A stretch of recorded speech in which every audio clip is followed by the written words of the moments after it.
So last night, Gary Lineker, a legendary footballer, a great father, and more crucially, a top-class human being, made his last appearance on the BBC as the corporation decided to part ways with him. Do you know why? Because he opposed the genocide. He simply expressed his disgust over the merciless killings and slaughtering of innocent men, women, children, and babies in Gaza. And war criminals in Israel and their Western backers didn't like that. Of course, they wouldn't.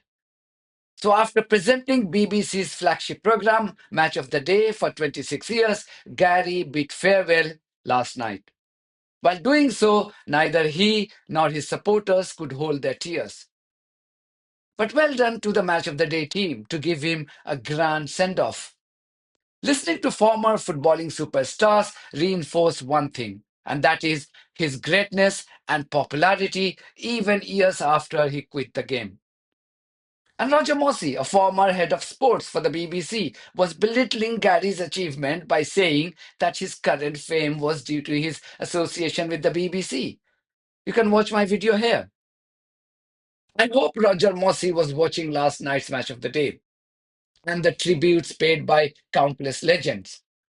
Hope he feels ashamed of what he said to justify BBC's sacking. Right, for the first time in 26 years, it's time for you to take a little bit of a backseat. We couldn't let you go without saying a proper goodbye. Yes! Graham, run the BT!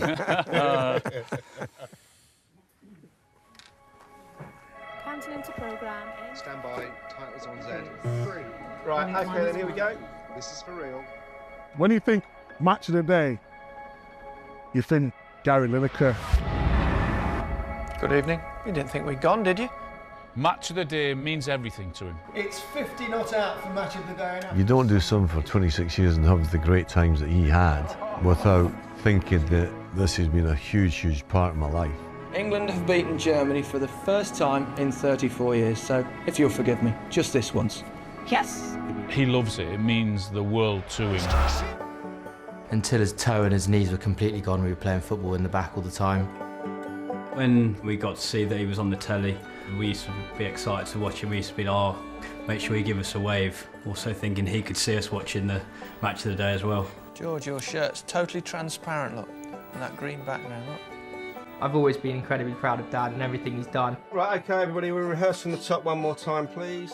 Definitely biased, but we all think he's the best. Very proud of him. He's a brilliant dad and, more importantly, an incredible human being. Loves his boys. We love him.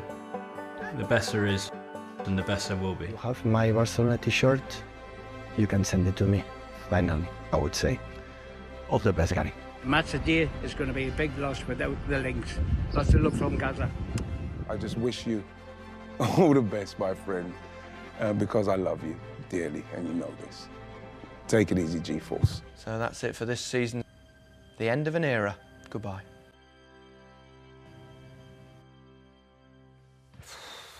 Well, we've got a little gift for you as well. Is that not enough? 9,424 days in charge. I can speak. I'll try. For one last time, here's the Premier League table. And my final thank you goes to all of you. Thank you for watching. Thank you for all your love and support over the years. It's been so special, and I'm sorry that your team was always on last. Time to say goodbye. There was almost unanimity that his departure would be a huge loss for the BBC, even though Gary was magnanimous enough to wish the future team of the Match of the Day all the success. But the reality is that his program wouldn't be the same without him. His supporters and well-wishers were in tears. Here's a snapshot of some of the reactions on social media. These users posted their thoughts on Twitter or X, whatever you may want to call it. The dominating theme of the reaction was the outpouring of love and how watching Gary present his last program on the BBC left them in tears. Gary had shared an Instagram story of an activist who was explaining the cancer of Zionism. However, he failed to spot a small rat emoji in that video and therefore was accused of anti-Semitism. Given the control of the Israeli lobby over the BBC, he had to go. As I said it before, and I repeat it now, the only reason why Gary's contract with the BBC was terminated early was because of his loud criticism of Israel's genocidal campaign in Gaza. That's a cruel world we live in. Opposing a genocide and butchering of innocent men, women, children, and babies would make you unemployable. Gary had first lent his support to the helpless victims of Gaza last year when he raised his voice against the ongoing genocide on a show presented by journalist Mehdi Hassan. It's the worst thing I've seen in my lifetime. I've seen so many images of children that, I've got no skin in this game. I'm not Muslim. I'm not Jewish. I'm not Israeli. I'm not Palestinian. So I see it, I think, purely from the outside, as from a neutral perspective. And I can't think of anything that I've seen worse in my lifetime. The constant images of children losing their lives day in, day out. Now, obviously, we all know what, October 7th happened, and the Hamas thing. But the minute you raise your voice against what they're now doing there, you get accused of being a supporter of Hamas or all this kind of stuff. So there's a lot of heavy lobbying on people to be quiet. So I understand why most people refrain, but I'm getting on a bit now. I'm fairly secure, and I can't be silent about what's happening there. I think it's so utterly awful. And now they're talking about, it already looks like it's happening, going into Rafah, where they've sent everybody down there. So, I don't think you can be, it's not anti-Semitic to say that what Israel is doing is wrong. And I just can't see how everybody doesn't see it that way now. For whatever the cause, whatever started it, and we all know that the history of this area of the world goes way before October the 7th. But it's truly dreadful what's happening, and I cry on a regular basis when I see certain images on social media. Then a few weeks ago, he made a powerful argument to justify why the BBC hasn't been impartial in its coverage on Gaza, as he questioned some of its editorial decisions and double standards. Knowing what you know now, which is that the narrator of that documentary as a child, is a child whose father is a Hamas official, and that wasn't disclosed to the public, which amounts to a serious flaw in the view of the BBC. Would you still sign that letter? Yes. 13-year-old child narrating. It's not been written by. It's been written by the people who produced the show.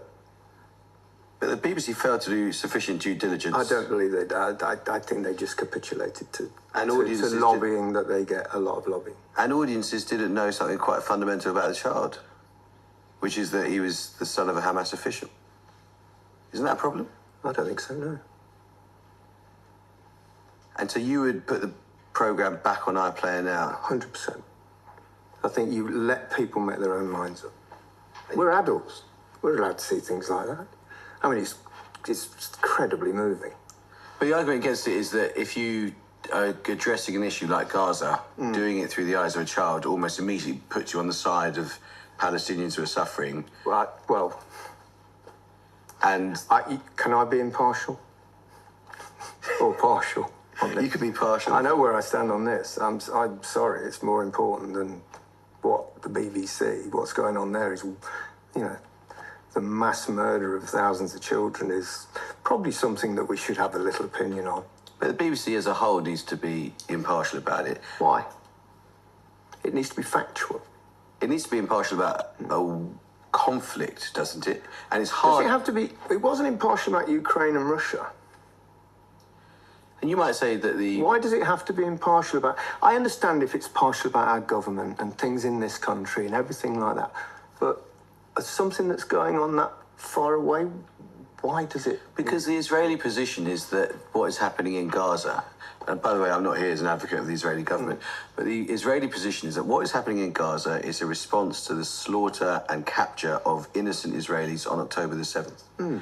And which was awful, which was truly awful. And but that you've full also context needs to be there when discussing what's going on. But that's not the full Palestinians. context, is it? Because the full context starts way before October the 7th, doesn't it?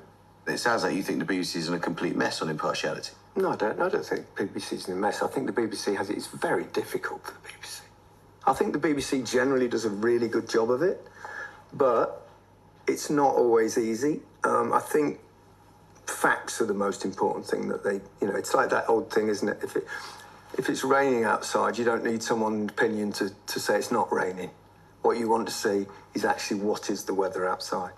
So I understand why it's so difficult for the BBC, and it really is, and I feel for the people at the top because, the amount of lobbying that will be going on and from people with, that aren't very impartial must be immense. Let's admit it.